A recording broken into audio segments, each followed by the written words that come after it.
And as far as somebody saying they're Wahhabi, that's haram to even say that. Do you know why?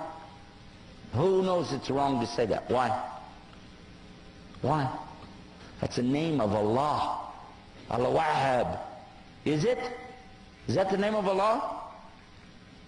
Do you not remember I was just talking about in another section, don't make fun of Allah's names?